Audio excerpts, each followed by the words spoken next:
जिंदाबाद जिंदाबाद जिंदाबाद जिंदाबाद जिंदाबाद जिंदाबाद।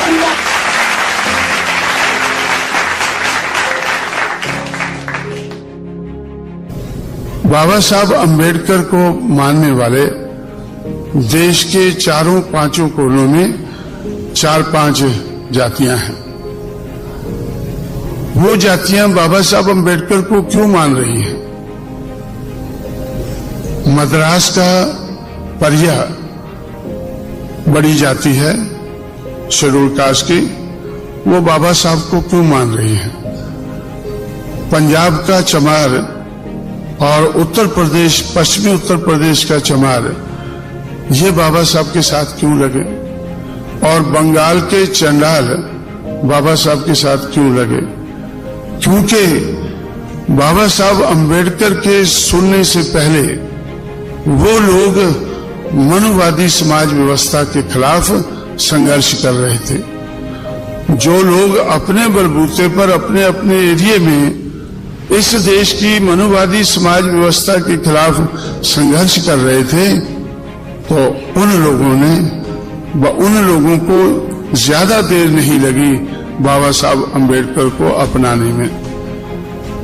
पंजाब के चमार, पश्चिमी उत्तर प्रदेश के चमार और बंगाल के चंडाल और मद्रास के चारों तरफ के एरिया के परिया, ये लोग अपने अपने क्षेत्र में मनुवाद के खिलाफ संघर्ष कर रहे थे। संघर्ष क्यों कर रहे थे?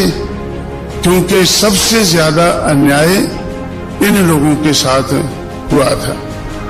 सबसे ज्यादा अन्याय और महाराष्ट्र के महर, मैं महाराष्ट्र भूल ही जाता हूं, बोलना तो नहीं चाहिए, तो इसलिए महाराष्ट्र के महर बाबा साहब अंबेडकर की देखरेख में संघर्ष कर रहे थे। पंजाब का चमार मंगूराम की देखरेख में ब्राह्मणवाद के, मनुवाद के खिलाफ संघर्ष कर रहा था। और उत्तर प्रदेश के जाटव, जो चमार अपने आप को जाटव कहते हैं।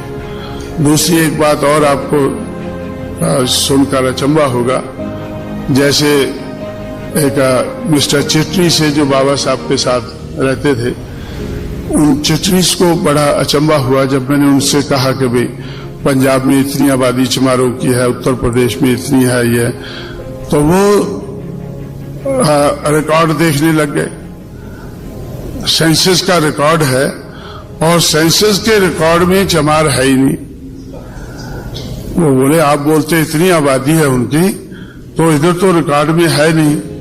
तो मैंने उनसे कहा कि भाई पंजाब का अगर चमार ढूंढना है, जो बाबा साहब के साथ लगा वो अपने आप को हिंदू नहीं कहता था, वो कहता था कि हिंदू धर्म तो बाद में आया है, हमारा तो उससे पहले का धर्म चल रहा है, इसलिए वो अपने आप को आदि धर्मी कहता है।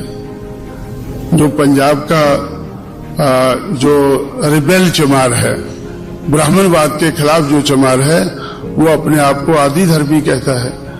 और वेस्टर्न यूपी का अपने आप को जाटव कहता है। तो ये आप देखें, बोलता हाँ ये तो हैं, ये तो बहुत ज्यादा है। तो ये लोग और चंडाल लोग बाबा साहब के साथ क्यों लगे? क्योंकि जब महात्मा फुले का संघर्ष महाराष्ट्र में शुरू हुआ, तो लगभग उसी समय पे हरिचंद ठाकुर ने, एक चंडाल ने बंगाल में संघर्ष शुरू किया।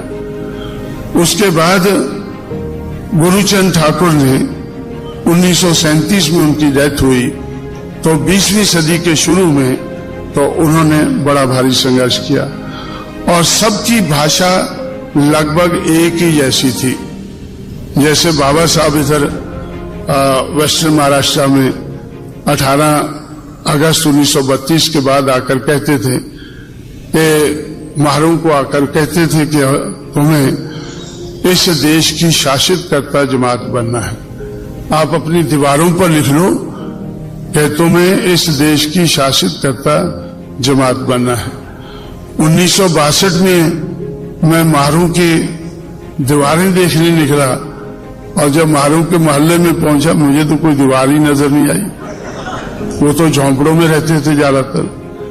1962 में जब मैंने इस बात को सुना तो मुझे लगा कि भाई 1932 में इनकी दीवारें कहां होगी, जब 1962 में नहीं है तो 1932 में कहां होंगी। लेकिन फिर भी बाबा साहब अम्बेडकर ने उनको कहा कि जाओ अपनी दीवारों पर लिख लो कि हमें इस देश की शासित कर्ता जमात बनना है, और इसके लिए प्रबंध मैंने किया है। बराबरी के वोट का अधिकार मैं आपके लिए लाया हूं, और 18 अगस्त 1932 को आपको बराबरी के वोट का अधिकार मिला है। इस वोट का सही इस्तेमाल करके आप लोग इस देश के शासक बन सकते हैं, या अपने हितों की रक्षा करने वाली सरकार आप लोग बना सकते हैं। तो उससे मुझे पहले तो अचंभा हुआ, लेकिन 1962 तक उनके मकान बहुत कहीं कहीं है, शहर में है, इधर है, और ज्यादातर तो वो झोंपड़ों में रहते हैं। तो ऐसा मुझे लगा कि बाबा साहब को मालूम नहीं था 1932 में कि मेरे लोगों के, मेजॉरिटी लोगों के तो मकान ही नहीं है। और 1962 में जब मैं पूना में अपने दफ्तर में जाता था शाम को, तो मुझे सड़कों पर चिल्लाते हुए बच्चे नजर आते थे, सुनाई पड़ते थे, आई भागड़ी, माँ रोटी कहते हुए। 1962 में मुझे, जो हमारा दफ्तर था उसके चारों तरफ मुझे 8 बजे के लगभग, 8 और 9 के बीच में जब लोग खाना खाते हैं तो आई भागड़ी कहते हुए जो लोग झोंपड़ों से दिखकर आते थे तो वो भागड़ी मांगते थे। तो इसलिए तो इस हालत को देखकर मुझे ऐसा लगा कि बाबा साहब अम्बेडकर ने जो कहा कि जाओ अपनी दीवारों पर लिख लो कि हमें इस देश की शासित कर्ता जमात बनना है, वो असलियत से तो बहुत दूर थी, लेकिन